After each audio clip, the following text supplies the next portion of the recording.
So revisited a film I've not seen for a while, X-Men, 25th anniversary. That's quite mad. I remember 25 years ago. 25 years ago, I remember when it come out, and I actually didn't see it at the cinema first time round. I bought it on the day of release on DVD I saw it at the cinema. from Woolworths when I was at Bedford studying film at college, and after college I went to Woolworths and got it, and I went straight home and watched it. It was my first chance to see it, and binged on the extras. I still have that in my collection as well, in the cool fancy box. I went to see it with my dad. And that so obviously the start of a massive franchise, actually, of mutants v good mutants v bad mutants to save humanity, basically, and the birth of Hugh Jackman as Wolverine, which went on to have its own kind of real universe in itself. No complaints there. So I had, apart from seeing it 25 years ago, I had seen it since, because I have a Blu-ray box set with them on, and I did, again, time flies by. Years ago, I did binge watch all the X-Men films. I had a bit of a mini marathon myself years ago, so I had revisited it before, but it has been a while. And again, I'll be completely honest. When I first saw it, I was disappointed when I first saw it. So 25 years ago, So before then, I was an X-Men fan. I used to watch the cartoon series, and the theme tune means a lot. And Wolverine was one of my favourite characters of that. Well, it was my favourite character of X-Men. And so I was quite excited, and I loved it. And Bryan Singer was directing it. I suppose less said about him, the better. But you know, let's not talk about it. He was hot stuff at the time. And Usual Suspects was a good film, and there was a lot going for it. And when I sat down, I was disappointed. And again, I was probably the wrong age, because I was 16 when it came out. And no, you're older than that. No, it came out in 2000. I was 16 in 2000. It's 25 years ago. Yes. And 25 years plus 60 makes 41. And I thought you're a mathematician, and I'm 41. So I was 16 when it came out. And I was 12. I was 12. I was 16 when it came out. And I was 12. And I was in a funny place. I was a better age. I was deep into horror, and I was discovering video nasties as well, and slight indie SOV stuff was coming onto my radar. So I was in and this thing come along, and it was obviously quite Hollywoody, big franchise, boo bam boom thing, and so and I felt at the time, it veered a bit too far away from the series that I grew up watching as well. They tried to modernise it with the sleek black suits and stuff. And I felt like there was not a lot to it as well. Like, again, on a first watch, I felt like it not a lot happened and stuff. So, but maturing and revisiting, it grew on me a bit. And it is one of those films, it did grow on me over time, and it does happen.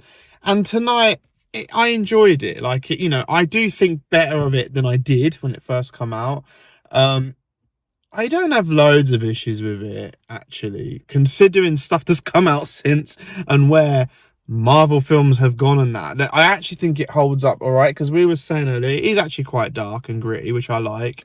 I do like Logan Wolverine in it. I like his character in the film, and I will say, I think he went on to fulfill that role better in later years, and films that are coming. We are starting X-Men season at the cinema, so there's more to come from us with this, and I do feel like he came into his own more later on with the character. It was a good introduction, but it all just got better.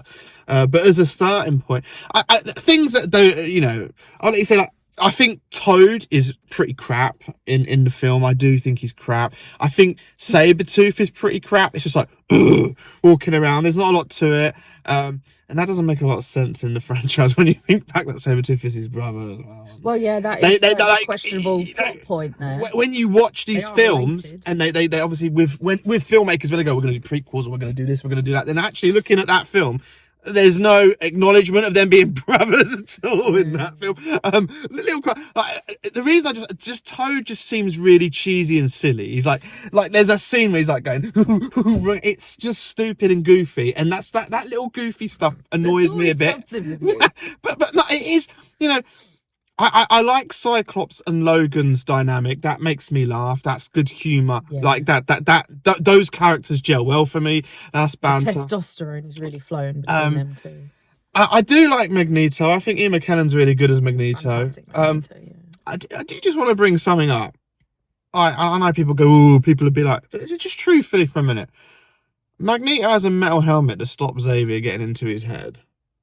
Yes? It's a specially designed helmet. But am I right that Magneto has this metal helmet that stops I think Xavier getting into his head? It's a special type of compound. Don't go into that. I've just watched a film and is all that never film says it's metal, that film just presents to me that he has a What's metal your point? helmet.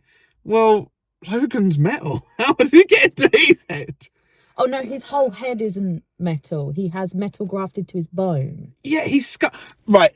Logan and not Wolverine is aluminium metal over his whole skeleton, which means he's there got are metal. gaps in it. Where's the gap in this skull? It's not like his entire skeleton isn't made of adamantium. He has adamantium grafted to his And when you skeleton. watch the later films, it makes a point that it's full on adamantium bone structure. Deadpool Wolverine digs up the adamantium skeleton and makes a goof out of it. It's adamantium skeleton. What so does that have to do with Magneto's helmet? Because his helmet isn't made of adamantium. It's not. you don't know what it's made of. It just looks like metal to me. He designed Cerebro, so he knows how to block the frequency. It's a metal helmet, and I just find that was a bit. You simplify things. It's not simplified. Because you've never read the comic book. Forget that. The film simplifies. You've got to take the information that the film presents. It was just these sometimes little plot points can be niggling, and it was a niggle. Never heard anyone else mention a problem with the helmet there. It's not a problem with the helmet. It's just they make it's a specially designed helmet. It's not just a lump of metal on his head. Anyone with half a brain can figure that out, Jason. Well, what is it then? Because he just goes, I've got this and you can't read my mind. That's literally because he helped design Cerebro, so he would know how to block the brainwaves with a metal helmet. Not necessarily metal.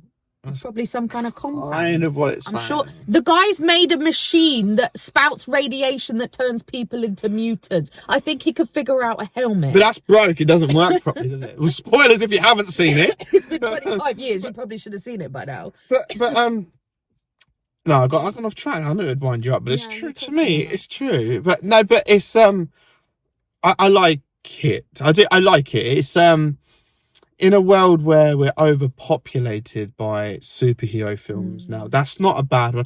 And you know what? I do quite like the ending finale with Wolverine fighting on the Statue of Liberty, and that's one of my favourite scenes. That's when he does the 360. Yeah. I freaking love that scene. That's always stood out to me. So that took me back to when that was one of my highlights of when I first watched it. One other thing I do want to say, and I do mean this one. The film starts in 1944. Fine. Eric Lynch's backstory. Yeah, and I don't have a problem with this. It says in the bottom of the screen 1944. Yeah, it's near the end of the war. Then it goes after that in the not too distant future. Well, really, because I was 2025. So if that's the case, then Magneto is very old, and that doesn't make no sense. Now, don't get me wrong. I know the film was made in 2000, and the credit in the not too distant future at the bottom is supposed to be, it's not too far from 2000. But I've had this conversation before. When you don't date a film, that becomes a problem. So I've just sat down to watch it. It says 1944. Then it goes in a not too distant future. Well, so what, 2030? That don't make no bloody sense, does it? Because there's no things around. There's no, like, here we go, smartphones. And I'm just saying, this is a personal issue. I've had a few films do this. So you would prefer a specific date? Yeah, I would. Okay. Because it frustrates me. Because like Predator 2 does it. Predator 2 was early 90s. It was made like 91. It goes, in the not too distant future, like 1997. That'd be stupid. Don't be stupid. And that justifies why he put out a weird hand cannon that doesn't really exist. But don't do that. That stuff that... maybe it's the autism in, but that really bugs me, and it always has. When they go in the not too distant future, just say 2000. Yeah. Don't say, or say 2001 if it wants to be a little bit in a distant future. Don't do that, because... someone might watch that film and not know what year it was made off the cuff. They might not know. And they're just looking at it and they're like, oh, you know... it just stood out straight away. It just bugs me. Okay. And why does it have to be in the not too distant future? Why can't it just be 2000? It makes no difference if it was in the future or not. Nothing in that story says it's in the future. They just said that in the credit. There's nothing to say that. That's the director. I mean, it's obviously not too far in the future because the World Trade Center stood there in New York. It's true. It's true. It's like that's dated it already. So, but did you enjoy it? Oh, I can talk now. Sorry, I'd have to wait another hour. Did you enjoy it? I love X-Men in general. I did grow up watching the cartoons. I also collected the comic books. My dad used to buy them for me all the way back to the originals, the X-Force, Mutant X. Then it was X-Men. And I've always been a big fan of Wolverine. My favourite character of all time. Wolverine and Psylocke are my two favourite characters. Don't get me started on how they did Psylocke bad in one of the later films. But I remember when it first came out. I went to see it at the cinema with my dad. And I was very angry leaving that cinema. Why? Because it wasn't what I expected from an X-Men film, because I adored the cartoons and I adored the spandex suits and the over-the-top cheesiness of it. And I felt they did a lot of injustice to the... At the time, I felt they did a lot of injustice to the mutants and their powers. You know, Storm's supposed to be an incredibly powerful X-Men. And she doesn't really, apart from striking a few people with lightning, she doesn't really do a lot. She we're does talking do about the quite woman. a bit, and her, she is her quite persona strong. is the Weather Witch. She's literally infinite amounts of power. I'm talking this now. film is No, them you've had your coming into moment. their own. I'm not finished. It's my turn to talk. So yeah, I think Storm was very underplayed in this. Wolverine's great. Charles Xavier was okay. Magneto, I think, is really good. And yeah, and same with you. Sabretooth and Toad are just like... It's a weak link. It does drag the film down a bit. Especially, I remember coming out of that cinema and I'm like, it made no sense because Logan and Sabretooth are brothers. Well, according to this film, they're not. But then later on in the franchise, they are. So. I'll moan about this in the next videos too, because Lady Deathstrike is in X2, and Lady Deathstrike in the comic books was one of Logan's love interests. Well, we'll say it because we're at the cinema later this week for X2. So I'll probably moan about that one. But yeah, I mean, just in itself is a problem. X2. Yeah. Stupid time. So yeah, when it first came out, I remember I enjoyed it, but I was also aggravated by it. And then I got it on DVD when it came out because I'm huge Marvel fan. Yeah, you don't like a film, so you buy on DVD. Makes pure sense. Yeah, because I wanted to give it another chance. And I did end up watching it a lot. I pretty much know the whole script of that film. I don't know if you noticed when I was sat there mouthing away to the words. There are a lot of fun points to it. And mostly I watched it for Hugh Jackman, because he was the best character he still is the best character. And I think Hugh Jackman does Logan so good. And then eventually I came to the conclusion that, you know what, they did what they could with what they had, and it became one of my favourite films. So I've seen it a lot. Just and before watching it back now, I do feel it's a very strong film. It has a lot of practical effects. It still holds up. There's a few, questionable CGI bits, but it's not so much so it takes you out the film. CGI was alright. Yeah. I just want to say, before we go too off pieces, thinking about it, thinking about it, if they were in their comic, cartoon accurate costumes, it probably would be dumb and not work. Really, at the time this film was made, I think they made a good choice to add some realism to the suits and make them a bit less garish. Made more sense in the context of the film. In the film, it does, yes. However, we know how much people wanted to see Wolverine in yellow spandex. And when he did it in Deadpool v Wolverine, everybody loved it. But I don't think it would work in this film tonight. I don't think that would have worked. It's evolved over time to where they can now make it work. Deadpool has his accurate costume. Wolverine looked amazing in it. But yeah, I think for this era, in the 2000s, I think it works with the downplay of the suits. So, I'll sum it up though. But I was disappointed there wasn't more mutants in the film when I first saw it. So with this X-Men film though, I do like it. I think it's got good sets. I do think it's got a very good cast. Actually, the cast is really good. It's a stellar cast. Some good cinematography. Good characters apart from villains are a bit, but Magneto carries that on the villain side. Mystique is really good. She is really good. Phenomenal in this film. But she looks amazing. Magneto is a cool villain who you can get behind. He's an interesting villain because he's not completely insane. He's another Thanos. Well, I actually thinks he's doing the right thing. I think he's a bit more... Maybe with an extreme. Well, I think he's a bit more negotiable than Thanos, because he's not like Hitler who's going to wipe out half the population. Technically he was about to wipe out a lot of people.